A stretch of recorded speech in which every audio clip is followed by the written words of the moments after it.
I will never forget the night the last chief priest crawled to Mama Grace's door, crying and begging her to save his life.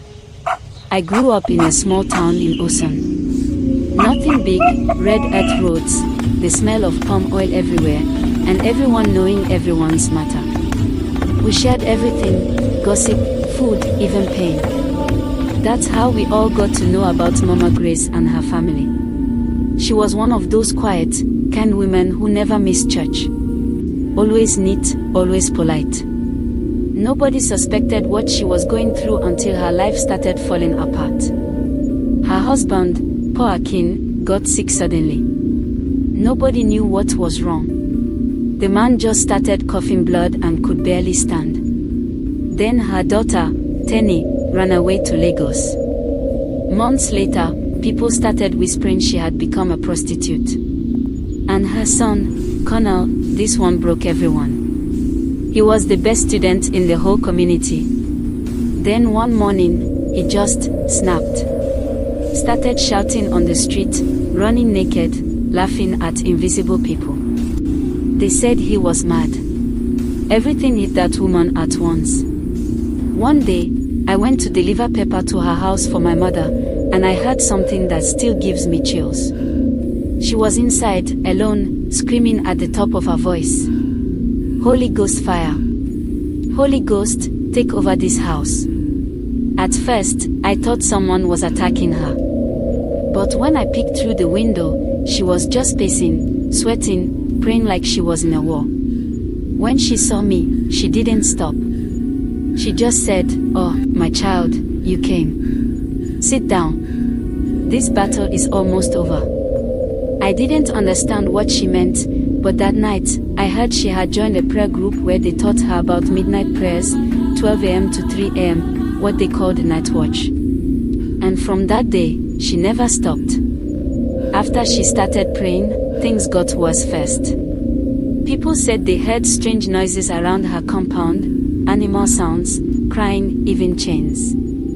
One morning, she found cowries and a red cloth tied under her door. She burned it while praying. Then something changed. Her son, Connor, started acting normal again. Slowly, he began to talk, bathe himself, even help her fetch water. Her husband, who everyone thought would die, just stood up one morning and asked for food. Nobody could explain it. That was when the real fear started spreading in the extended family. They said there were 7 shrines in her husband's lineage, one for each spirit they served.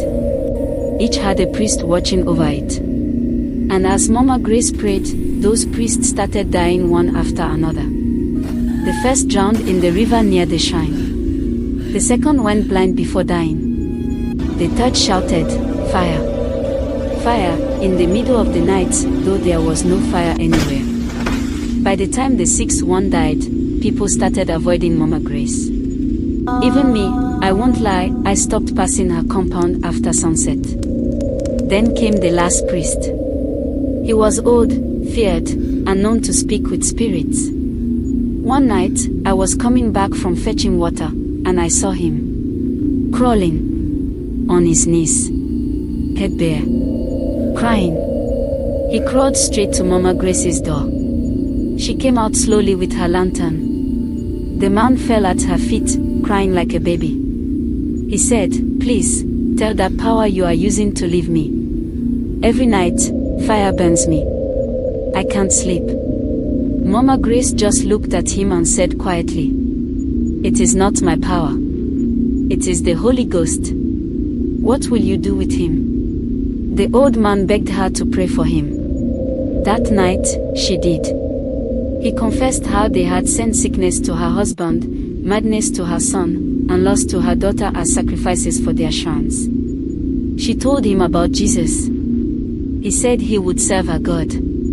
3 days later, he died peacefully. After that, peace returned to that family. The husband got stronger. The son became completely normal. Even Tenny came back home and left her old life.